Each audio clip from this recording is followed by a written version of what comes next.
Salut à toi, comment ça va? Alors comme tu peux le voir, aujourd'hui on va être sur Photoshop et je vais te montrer comment j'ai retouché cette photo, puisque quand je l'ai postée sur Instagram et quand j'ai fait la vidéo sur comment j'avais pris cette photo, vous m'avez demandé, voire râlé, pour savoir comment j'avais retouché cette image. Donc je vais vous montrer tout le process aujourd'hui, à partir de l'ouverture de l'image dans Photoshop jusqu'à ce résultat.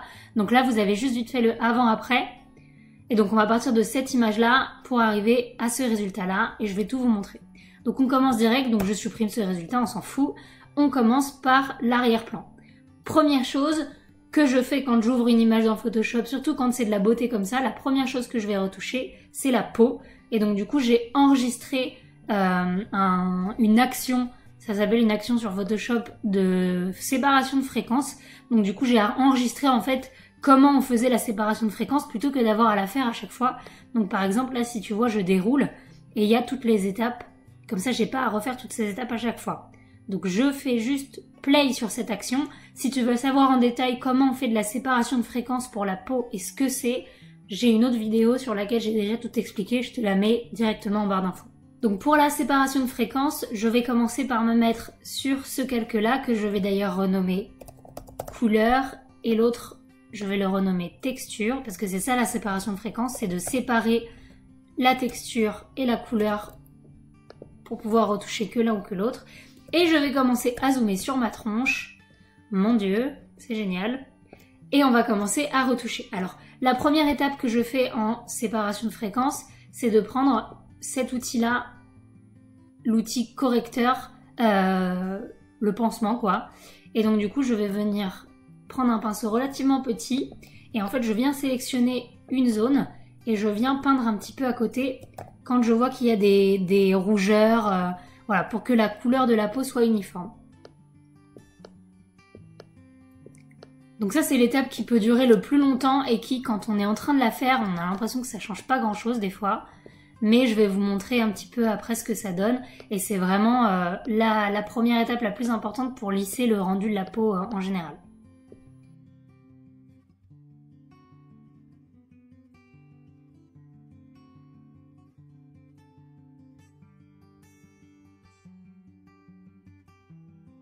Alors là par exemple je vois que j'ai une grosse zone qui prend à peu près tout ça, qui est un peu sombre par rapport au reste de la peau. Là plutôt que d'y aller avec l'outil correcteur qui serait trop long, je vais prendre l'outil pièce, je vais venir sélectionner toute cette zone et je vais venir prendre la couleur qui est juste à côté. Voilà, je trouve ça plus rapide quand c'est une grosse zone comme ça plutôt que d'aller à l'outil tampon. Et après l'outil correcteur pardon, et je repasse à l'outil correcteur. Donc là par exemple je vous ai dit que quand on est en train de le faire on voit pas forcément le rendu. Je vais juste vous montrer ce qu'on vient de faire. Voilà. Quand on est en train de travailler dessus on se rend peut-être pas compte, mais dès qu'on voit le avant-après, on voit le rendu, ça lisse vraiment la peau. Ça lisse surtout voilà toutes les petites zones noircies, rougies, etc. de la peau. Donc c'est le plus pratique. Donc tu verras que des fois je switch de l'outil pièce à l'outil correcteur. C'est juste quand je vois qu'il y a une zone qui est un peu grande, je préfère le faire d'un coup à l'outil correcteur, à l'outil pièce pardon, ça va plus vite.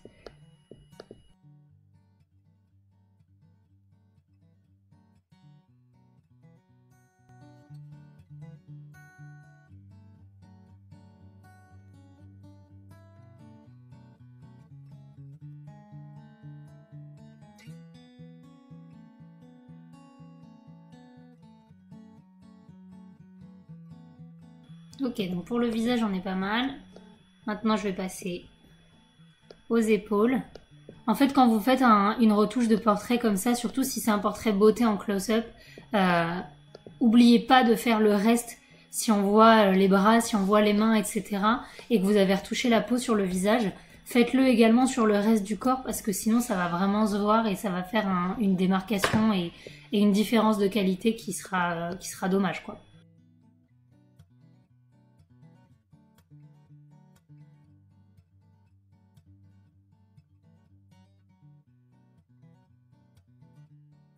Ok, donc là j'aime vraiment ce que j'ai fait avec la peau, je vous montre le avant-après.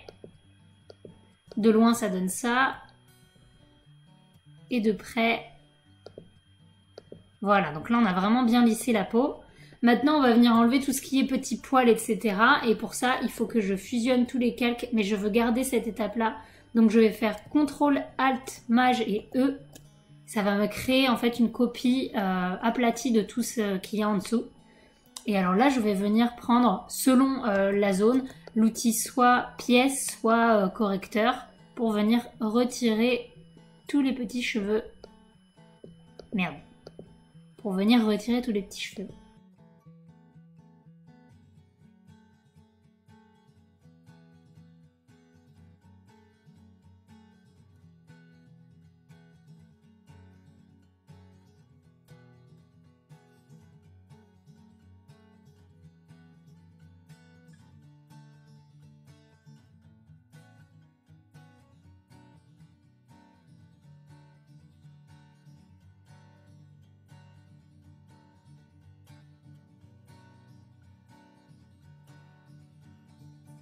Voilà, là j'ai enlevé tout ce qui me plaisait pas.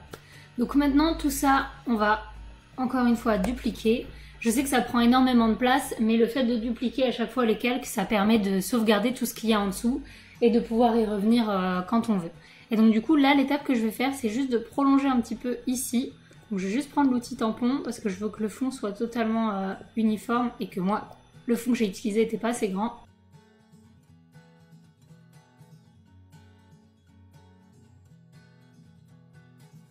Voilà, donc maintenant que toutes les étapes de retouche de peau et de cheveux sont terminées, on va passer au Dodge and Burn. Donc pour le Dodge and Burn, j'ai deux méthodes. Je le fais soit directement sur un calque d'image comme ça, avec donc l'outil densité plus, densité moins, soit en faisant un nouveau calque. Donc je vais créer un nouveau calque que je vais mettre, que je vais remplir. Donc c'était où? Edit, Fill, voilà. Que je vais remplir en 50% de gris, que je vais passer en Soft Light, qui est lumière tamisée. Donc vous voyez que normalement le calque ne se voit pas du tout. Et sur lequel je vais venir peindre en densité plus, densité moins.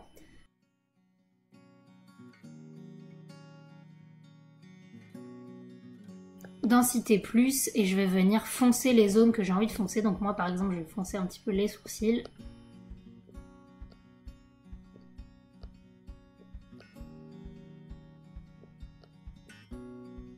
On va venir foncer un petit peu le maquillage et la pupille.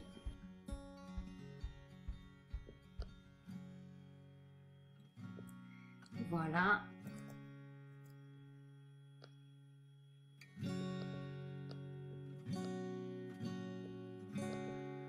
Ensuite, je vais venir foncer un petit peu le contour des joues.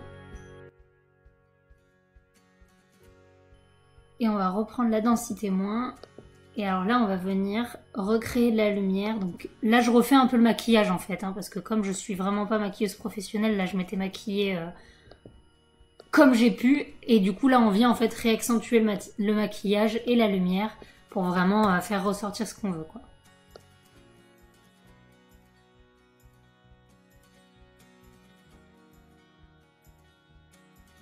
Voilà, donc là, le Dodge and Burn est terminé. Donc vous voyez le avant-après. Ça, c'est vraiment l'outil de finition par excellence. Je vais sûrement revenir dessus un petit peu parce que je suis jamais totalement satisfaite dès le premier coup. Là, par exemple, je vois qu'il y a mon grain de beauté que j'avais oublié. Hop. Que je vais venir foncer.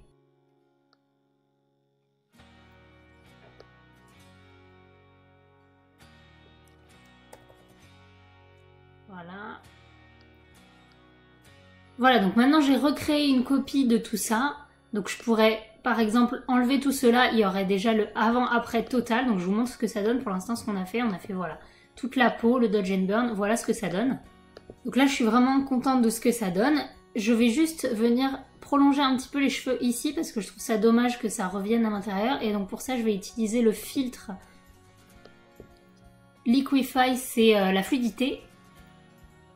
Et donc je vais venir prendre cet outil, mettre une grosse dimension de brosse, de pinceau, et je vais juste venir pousser un peu les cheveux. Attention à pas le faire trop parce que sinon ça déforme les cheveux et ça se voit. Mais là c'est juste pour que, voilà, pour que cette ligne soit continue. Je trouvais ça un petit peu dommage. Et donc là je vais refaire un tout petit peu de Dodge and Burn sur ce calque là parce que j'ai l'impression que le rendu n'est pas exactement le même quand on le fait sur un calque d'image et quand on le fait sur un filtre 50% de gris. Donc je vais en refaire un petit peu juste sur ce calque là pour les petites finitions. Par exemple je veux juste redonner encore un petit peu... Merde. Je veux juste redonner encore un petit peu de détails sur les yeux et les cheveux. Donc voilà, je préfère le faire là-dessus.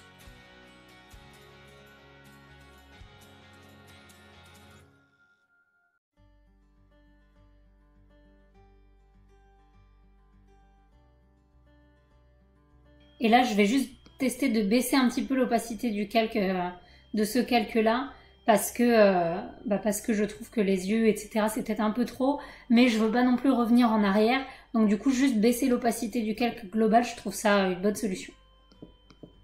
Donc il faut juste que je fasse attention à cette zone-là, parce que du coup, les cheveux sont plus en fluidité comme je l'avais fait. Donc ce que je vais faire, c'est que je vais juste tout simplement supprimer cette zone-là. Et je vais venir le faire sur un nouveau calque. Donc on le refait. Liquify. Et on pousse un petit peu les cheveux.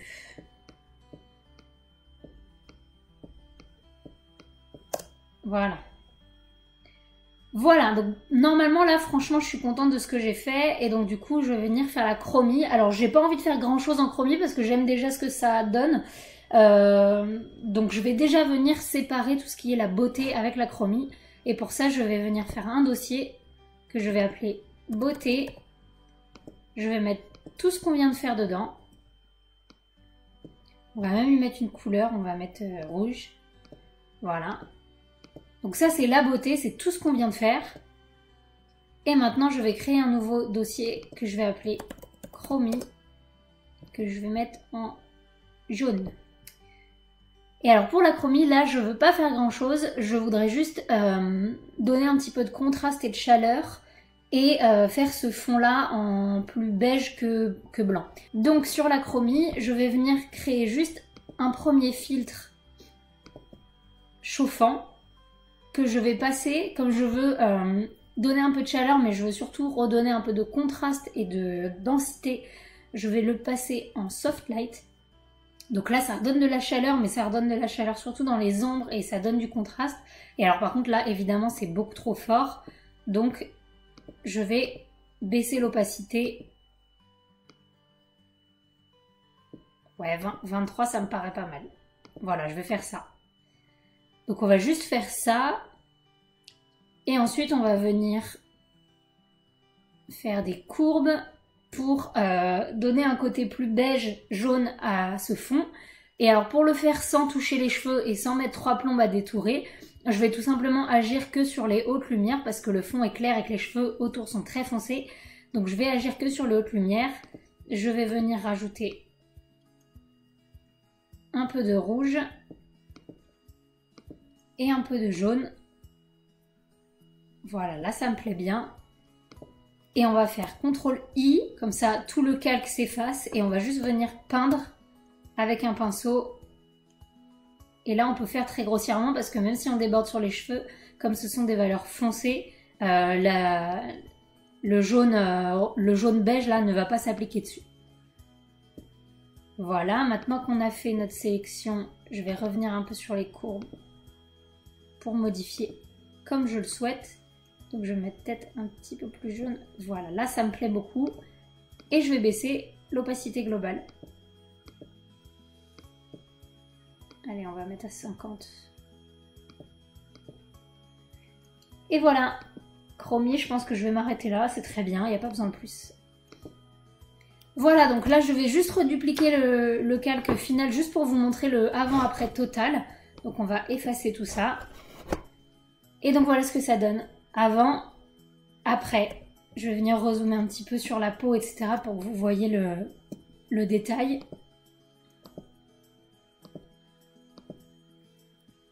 Tadam! Et voilà, donc merci à toi d'avoir regardé cette vidéo. Si ça t'intéresse, que tu veux voir plus de vidéos retouches sur cette chaîne, n'hésite pas à me le dire en commentaire. Et si tu es intéressé par la photo en général, abonne-toi à la chaîne, laisse un petit pouce et je te dis à bientôt. Bisous!